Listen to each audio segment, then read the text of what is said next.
Hello students, कैसे हो आप सब। उम्मीद करता हूँ आप और आपकी जो स्टडी है वो बहुत अच्छी चल रही है। आज की वीडियो में हम परमुटेशन एंड कॉम्बिनेशंस के अंदर एक्सरसाइज जो 6.1 है उसके हम क्वेश्चंस को डिस्कस करने वाले हैं। जो बच्चे डायरेक्टली इस वीडियो पर आए हैं तो उनके लिए बता दूं कि अगर आप बेसिक और एग्जाम्पल्स देख लेते हो ना तो आपको एक्सरसाइज में कोई भी दिक्कत नहीं आएगी। देखो, बेसिक में मैंने आपको रोड मैप बताया था, चैप्टर का रोड मैप की क्या क्या चैप्टर में हमें पढ़ना है, और ये सबसे इंपॉर्टेंट रूल एंड रूल और रूल, मतलब कहाँ पर मल्टीप्लाई होगी कहाँ पर एडिशन। जिन बच्चों ने लास्ट एग्जाम्पल्स वाली वीडियो देखी है उनको पता है कि इसकी कितनी इंपॉर्टेंस है। ठीक है, तो वो वीडियो आपको प्लीज़ नीचे डिस्क्रिप्शन बॉक्स में मिल जाएंगी, आप जाके चेकआउट कर सकते हो। तो how many three digit numbers can be formed. जैसा कि मैं आपको हमेशा बोलता हूँ, क्वेश्चन को पहले अच्छे से फोकस्ड ऑन दी क्वेश्चन, मतलब क्वेश्चन को अच्छे से समझना है। 3 डिजिट नंबर हमें बनाना है, can be form from a digit. ये डिजिट हमें गिवन है, assuming that repetition of digit is allowed. Second part है repetition of digit is not allowed. तो सबसे पहले जो डिजिट्स गिवन है उसको लिखते हैं। हमें गिवन है 1, 2, 3, 4 और 5। तो फर्स्ट पार्ट जो है हमारा वो क्या है, तो फर्स्ट पार्ट कह रहा है कि रेपिटेशन इज अलाउड। ठीक है, तो हमें कितने डिजिट वर्ड बनाना है, 3, 1, 2, 3। तो जैसा कि मैं आपको बताता हूं कि फॉर्मूला बेस्ड तो नहीं है, आपकी इमेजिनेशन बेस्ड क्वेश्चंस हैं। मुझे ये बताओ कि यहाँ पर मैं कितने फिल कर सकता हूँ, इस बॉक्स को मैं कितने नंबर से फिल कर सकता हूँ। 1, 2, 3, 4, 5। ठीक है, अब इस बॉक्स की बारी है। अब आपको पता है इस बॉक्स को मुझे फिल करना है। अब repetition of digit is allowed, मगर मान लो अगर मैंने यहाँ पर 2 लिख भी लिया, मान लो यहाँ मैंने 2 लिख भी लिया, तो भी यहाँ पर 2 फिर से अवेलेबल है लिखने के लिए। तो इसको फिर से 1, 2, 3, 4, 5 अलाउड है। 1, 2, 3, 4, 5। अब मुझे सारे चाहिए, ये भी चाहिए, ये भी चाहिए। 3 डिजिट वर्ड तभी बनेगा, नंबर तभी बनेगा जब तीनों नंबर लिखे होंगे, मतलब ये भी जरूरी है, ये भी जरूरी है, ये भी जरूरी है। इसे मैंने मल्टीप्लाई किया है, तो कितने तरीके आगे, 125। तो total number of words, total number of words कितने आएंगे, 125। अब सेकंड पार्ट की बात करते हैं। तो सेकंड पार्ट में क्या है कि repetition of digit is not allowed. Question वही है, ठीक है। कंडीशन का जरूर ध्यान रखा करो, कंडीशन क्या है। अब फिर से यहाँ पर इसको फिल करने के लिए मेरे पास 1, 2, 3, 4, 5 ऑप्शन हैं। ठीक है, इसको कैसे समझेंगे, देखो। अब मान लो यहाँ पर इसको भरने के 5 तरीके हैं। मान लो कोई भी एक डिजिट मान लो मैंने लिख लिया, यहाँ पर मैंने 4 लिख लिया। अब यहाँ मैंने 4 लिख लिया तो 4 यहाँ से गायब है। अब मेरे पास इसको भरने के लिए, ठीक है, कितनी ऑप्शंस हैं, 1, 2, 3 एंड 4। तो इसको मैं 4 तरीकों से भर सकता हूँ। अब मान लो मैंने यहाँ पर 3 लिख दिया, या ऐसा करो जो 3 लिख दिया, ठीक है। अब इसको भरने के लिए 1, 2 और 3, कितने तरीके मेरे पास, 3। इनको ये भी चाहिए, ये भी चाहिए, ये भी चाहिए, तो इनको मल्टीप्लाई कर दो, 5 4 20, 3 60। तो टोटल नंबर ऑफ वर्ड्स। तो बस इन क्वेश्चंस में है कुछ नहीं है, सिर्फ समझने वाली बात है। रेपिटेशन अलाउड थी तो मैं इसको इसमें 5 भर सकता हूँ, इसमें भी 5, इसमें भी 5। ठीक है, अब यहाँ पर अलाउड नहीं थी, पहले मैंने 5 भर, मतलब 5 अगर फिल कर सकता हूँ, एक भर गया तो मेरे पास 4 रह गए, 2 भर गए तो मेरे पास 3 रह गए। ठीक है, तो इस तरह से ये क्वेश्चन जो है वो काम करते हैं। अब देखो नेक्स्ट क्वेश्चन की बात करते हैं, how many 3 digit even number. तो ये वर्ड बहुत इंपॉर्टेंट है, ये हमने एग्जाम्पल 3 में भी देखा था। Can be form from the digits, ये डिजिट्स हैं, if the digits can be repeated. तो सेम वही क्वेश्चन है, बस थोड़ा सा इसमें लेट मतलब वर्ड्स जो हैं वो ज़्यादा है, और इसमें कुछ भी मुश्किल नहीं है। तो इवन नंबर हमें बनाने हैं। देखो मैं आपको फिर से समझा देता हूँ, एग्जाम्पल में भी बताया था।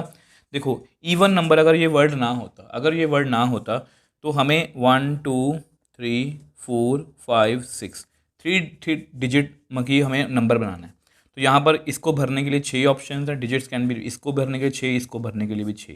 मल्टीप्लाई करो, आपका आंसर आ गया। बट यहाँ पर इवन नंबर का चक्कर है, और इवन नंबर की पहचान क्या है कि उसके यूनिट प्लेस पे, जैसे मैं कोई नंबर लिखूँ, मैंने मान लो ये देखो, मैंने सारे नंबर ऐसे लिख दिए। यहाँ पर लिखो आप 8, मैंने सारे इवन नंबर लिखे हैं। क्या ये अब यहाँ पर लास्ट में 1, क्या ये एक इवन नंबर है, नहीं, क्योंकि इसके लास्ट में कौन है, एक ऑड नंबर है। अब ये एक इवन नंबर है क्योंकि इसके लास्ट में कौन है, 2। मतलब जो इवन नंबर होते हैं वो एंड्स विद हमेशा क्या होते हैं, 0, 2, 4, 6, 8, 8। ठीक है, मैं आपको लिख के दिखा देता हूँ। जो आपके इवन नंबर होते हैं ना वो हमेशा उसके लास्ट में इस तरह के जो नंबर्स होते हैं, ठीक है, ये उसकी पहचान होती है। अब इस क्वेश्चन को दो तरीक़ों से किया जा सकता है। एक डायरेक्टली एनसीईआरटी में गिवन है, एक मैं अपना तरीका बता दूंगा, आपको जो अच्छा लगे आप उसी से कर लेना। दूसरा तरीका थोड़ा लंबा है बट वो आपको जस्ट थोड़ा सा क्वेश्चन को समझने में थोड़ी सी हेल्प करेगा, ठीक है। अब देखो मेरे पास डिजिट्स कौन कौन से पहले वो लिखें, 1 2 3 4 5 6, ठीक है। अब देखो मुझे कितने लेटर का वर्ड बनाना है, मतलब नंबर बनाना है 3, 1 2 3, ठीक है। अब देखो मुझे इतना पता है कि इसका जो सबसे इंपॉर्टेंट है ना वो लास्ट वाला है, क्योंकि इवन नंबर हमेशा एंड कहाँ पर होता है, इन से, ठीक है। अब इनमें से देखो 2 ये एक इवन नंबर है, ठीक है, इसको मैं ई लिख रहा हूँ, चलो इवन लिख लेता हूँ।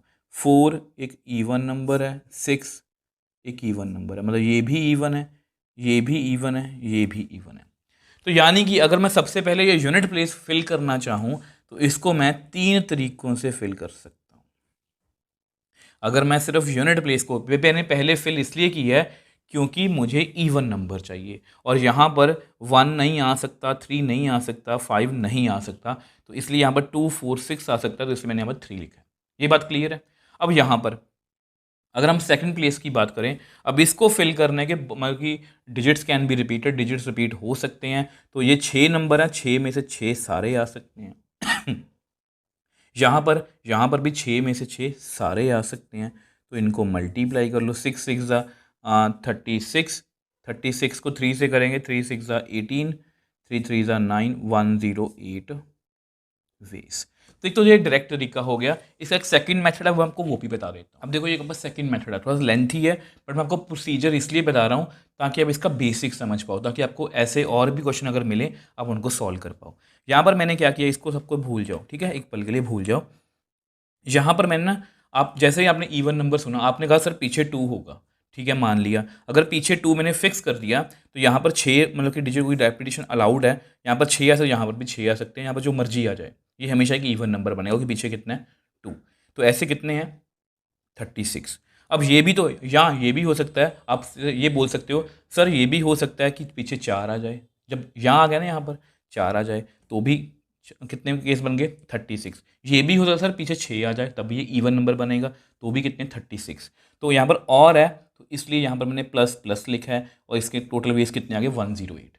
ये मैंने आपको इसलिए बताया ताकि आपको fundamental principle of addition, fundamental principle of multiplication जो है वो अच्छे से क्लियर हो जाए। आई होप, देखो लेंथ पे मत जाना, फर्स्ट मेथड बहुत छोटा सा है, मेन बात है कि आपको क्वेश्चन समझ में आना चाहिए, चाहे आप इससे समझ लो चाहे आप इससे समझ लो। मेरा मोटिव है आपको बताना, आपका मोटिव है समझना, ठीक है। आई होप ये आपको क्लियर है। अब देखो नेक्स्ट क्वेश्चन की बात करते हैं, how many 4 letter code can be formed using the first 10 letters of English alphabet if no letter can be repeated. तो जैसा कि मैं आपको हमेशा बोलता हूँ कि हमेशा क्वेश्चन को हमें क्वेश्चन पे फोकस्ड रहना है, कोई फॉर्मूला तो है नहीं है। तो 10 हमें 4 लेटर कोड बनाना है और 10 letters of English, first 10 letters, ठीक है।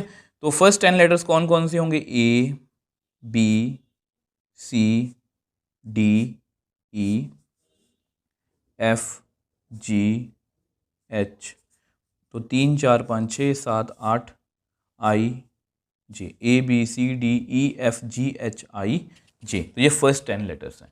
हमें कितने लेटर का कोड बनाना है, 4 लेटर। देखो यहाँ पर लिखा हुआ है कि हमें ऐसा नहीं है कि मैं अपनी तरफ से कुछ कोड कर रहा हूँ, यहाँ पर लिखा हुआ है 4 लेटर कोड जो है वो हमें बनाना है।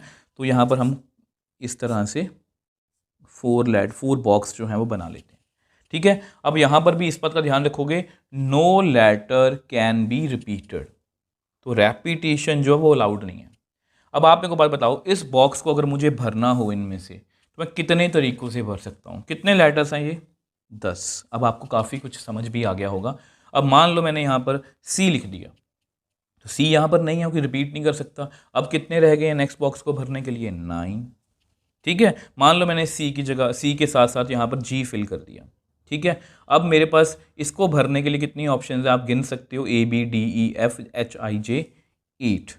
सेम वे से अगर मैं यहाँ पर कोई भी और देखो सी जी और एक ई मान लेते हैं, आई मान लेते हैं। अब अगर हम देखें तो मेरे पास A B D E F H J कितनी ऑप्शन रह गई हैं, 7। मुझे ये भी चाहिए, ये भी चाहिए, ये भी चाहिए, तो इनको मैं आपस में करूँगा मल्टीप्लाई।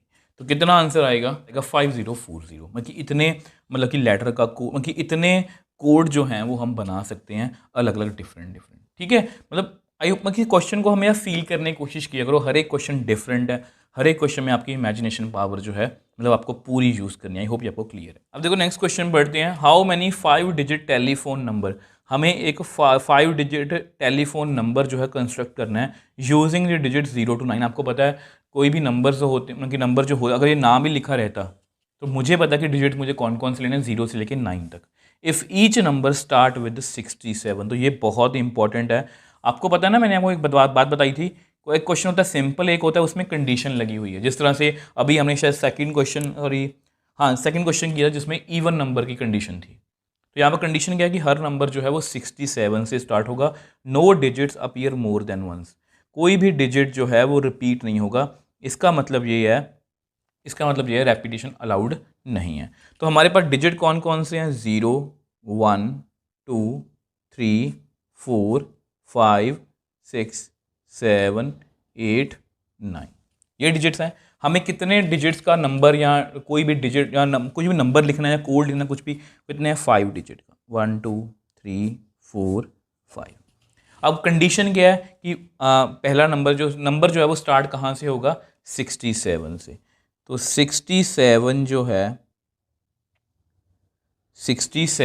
है ये एक तरह से क्या है? फिक्स है, इसको मैं हिला नहीं सकता। 67 को मैं हिला नहीं सकता। और आप यहाँ पर देखो ध्यान से, अगर आप यहाँ पर देखो इसको ध्यान से, तो 60 नो डिजिट्स को मैं रिपीट नहीं कर सकता, यानी कि ये 6 और 7 को मुझे काउंट नहीं करना, वो मैं लिख चुका हूँ। देखो मैं आपको पहले ही बोला कि फॉर्मूला नहीं होता, आपकी फुल इमेजिनेशन होनी चाहिए। डिजिट्स 0 to 9 है, 5 डिजिट का हमें टेलीफोन नंबर लिखना है। कंडीशन क्या है कि नंबर जो होगा वो 67 से स्टार्ट होगा। तो मैंने 6 और 7 लिख लिया, ठीक है, यानी कि यहाँ पर हम काउंट नहीं करेंगे। अब उसके बाद अब मुझे ये बात बताओ कि अगर मुझे इसको फिल करना है तो कितने, मतलब कि मैं यहाँ पर कितने तरीक़ों से फिल कर सकता हूँ? 1, 2, 3, 4, 5, 6, 7 और 8। इसको मैं 8 तरीक़ों से फिल कर सकता हूँ। अगर मैंने यहाँ पर एक और लिख दिया, मान लो मैंने यहाँ पर 0 ही लिख दिया, तो मेरे पास कितने रह गए इसको फिल करने के लिए? 1, 2, 3, 4, 5, 6 और 7। एक और फिल कर दिया मैंने, 1, 2, 3, 4, 5, 6। तो इस तरह से मुझे ये भी चाहिए, ये भी चाहिए, ये भी चाहिए, ठीक है। तो इनको मल्टीप्लाई कर लेते हैं। तो 8 7 56 होता है। 56 को अगर हम 6 से मल्टीप्लाई करेंगे तो हमारे पास आएगा 336। देखो एक बार दोबारा से समझते हैं। 0 से लेकर 9 तक डिजिट्स थे, हमें 5 डिजिट का टेलीफोन नंबर लिखना था जिसकी स्टार्टिंग कहाँ से थी? 67 से। वो मैंने फिक्स कर दिए, मतलब उनको मैं काउंट नहीं करूँगा। तो यहाँ पर 80, क्योंकि देखो पूरे 10 डिजिट हैं, 10 में से 2 तो मैंने लिख लिए तो 8 रह गए, 3 मैंने लिख ली तो 7 रह गए, 4 मैंने लिख ली तो 6 रह गए। इस तरह से हमने इस क्वेश्चन को जो है, आई होप मतलब इसको फील भी कर पाए हो, समझ भी पाए। अब देखो नेक्स्ट क्वेश्चन की बात करते हैं। Coin is tossed 3 times. अब कॉइन वाले क्वेश्चन को देख के ना हमें प्रोबेबिलिटी याद आ जाती है।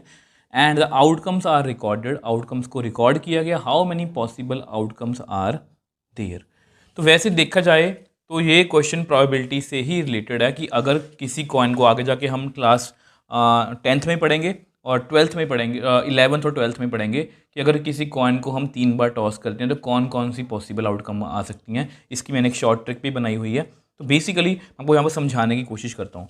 तो व्हेन वी, ये सब आपके लिए लिख रहा हूँ आपको समझाने के लिए। When we toss a coin we get, हमें क्या मिलता है? हमें मिलता है हेड या टेल। तो 2 ही पॉसिबल आउटकम्स हैं। मतलब जैसे होता है ना कि हमारे पास कितने डिजिट्स अवेलेबल, हमारे पास कितनी पॉसिबल आउटकम्स हैं? हेड या टेल, ठीक है। अब मुझे कॉइन को कितनी बार टॉस करना? 3 बार। मैं 3 ब्लैंक्स बना लेता हूँ यहाँ पर। अब मुझे एक बात बताओ, अगर मैं कॉइन को यहाँ पर टॉस करूँगा तो कितनी पॉसिबल आउटकम्स आ सकती हैं? मतलब यहाँ पर इस डब्बे को मैं कितने तरीक़ों से भर सकता हूँ? 2। नेक्स्ट टाइम मैंने टॉस किया, मैं कितने तरीक़ों से भर सकता हूँ? 2। हेड और टेल, नेक्स्ट टाइम टॉस किया तब भी कितने तरीक़ों से फिल कर सकता हूँ? 2। तो मुझे ये भी चाहिए क्योंकि मुझे 3 बार टॉस करना है। तो मल्टीप्लिकेशन थ्योरम क्या कहती है? फंडामेंटल प्रिंसिपल मल्टीप्लिकेशन, मल्टीप्लाई कर दो। तो हमारे पास कितनी आउटकम्स आएंगी? 8 पॉसिबल आउटकम्स। ठीक है, देखो बहुत इजी क्वेश्चन था। हमें जैसे अपने बेसिक स्ट्रॉन्ग रखने, जैसा कि मैं फॉर्मूला बेस्ड नहीं है, इमेजिनेशन बेस्ड ये क्वेश्चन है। ठीक है, आई होप ये आपको क्लियर है। अब देखो ये इस एक्सरसाइज की हमारा लास्ट क्वेश्चन है basically. Given 5 flags of different colours, ठीक है, how many different signals can be generated if each signal require the use of 2 flags one below the other. अब जिन बच्चों ने एग्जाम्पल्स वाली वीडियो देखी है लास्ट, उनको पता है कि एग्जाम्पल सेकंड के जैसा है और एग्जाम्पल फोर्थ, मतलब हमने तो इससे टफ एग्जाम्पल्स किए हैं। ये क्वेश्चन हमारे लिए कुछ भी मुश्किल नहीं है। तो मैंने आपको क्वेश्चन को फील करने के लिए मैंने वो पहले भी वहाँ पर भी समझाया था कि ये हमारे पास 5 फ्लैग्स हैं, एक ग्रीन कलर का, एक ऑरेंज, एक ब्लू, पिंक और ब्लैक। सिग्नल मतलब हम कोई भी दो इकट्ठे, जैसे ग्रीन के साथ ऑरेंज मिक्स कर दो एक सिग्नल बन गया, ग्रीन के साथ ब्लू मिक्स कर दो एक सिग्नल बन गया। तो इस तरह से हम सिग्नल जो हैं वो हमें बनाने हैं। तो सबसे पहले फ्लैग्स लिखते हैं। तो सबसे फ्लैग कौन कौन से कलर के? 5। तो पहला फ्लैग ग्रीन कलर का है, ठीक है, ये जस्ट आपके लिए है, आपको पेपर में इसको मेंशन नहीं करना। दूसरा ऑरेंज, तीसरा मतलब कि आपका ब्लू हो गया, चौथा जो है वो आपका पिंक हो गया, और पांचवा एक ब्लैक फ्लैग। ठीक है, तो इस तरह से आपके पास 5 झंडे हैं। अब इनसे हमें सिग्नल बनाना है। सिग्नल कौन सा है? 2 फ्लैग्स का। तो हमें सिग्नल बनाने के लिए 2 फ्लैग्स चाहिए। हमने एटलीस्ट वाला क्वेश्चन भी किया था, प्लीज़ जाके आप एग्जाम्पल 4 चेकआउट करना। एग्जाम्पल 4 जो एग्जाम पॉइंट ऑफ व्यू से बहुत इंपॉर्टेंट है। अब मुझे ये बात बताओ कि इनमें से मैं यहाँ पर कितने फ्लैग रख सकता हूँ? आप बोलोगे सर 5। ठीक है, अब कुछ बच्चों के मन में कंफ्यूजन होगी कि सर यहाँ पर रैपिटेशन अलाउड है या नहीं अलाउड। मैंने आपको पहले ही बताया था, जो फिजिकल चीज़ें होती हैं उनमें रैपिटेशन की कोई बात नहीं होती। अगर मैंने यहाँ पर एक ऑरेंज फ्लैग रख दिया तो क्या ये पॉसिबल है कि ऑरेंज फिर से यहाँ से उठा के मैं यहाँ रिपीट हो जाएगा? डिजिट्स की और बात है, फिजिकल चीज़ों की और बात है। तो अब भी पता, अगर मैंने यहाँ पर ऑरेंज फ्लैग रख दिया तो मेरे पास सेकंड को रखने के लिए 4 फ्लैग्स ही हैं। अब मुझे दोनों चाहिए तो मल्टीप्लाई करेंगे, तो therefore 20 signals can be generated. तो हमने बहुत ईजिली इसको सॉल्व कर लिया। हमने एटलीस्ट वाला क्वेश्चन किया, जैसा कि मैंने बताया था एग्जाम्पल 4 करने वाली है, आपको करके जानी चाहिए। और इस तरह से हमने इस एक्सरसाइज को खत्म कर लिया है। आप मेरे को खुद बताना कि आपको क्या मुश्किल लगा। बहुत ईजी चैप्टर है, जस्ट आपके मन में एक हवा बना हुआ है और कुछ भी नहीं है। आई होप ये आपको क्लियर है। कोई भी डाउट हो मुझे नीचे कॉमेंट सेक्शन में लिख सकते हो। कुछ भी पूछना हो इंस्टाग्राम टाइम पर पूछ सकते हो, मैं आपका हमेशा रिप्लाई करता हूँ। अगर आपको वीडियो थोड़ी सी भी हेल्पफुल लगी तो वीडियो को लाइक कीजिए, शेयर कीजिए और इस चैनल को सपोर्ट कीजिए।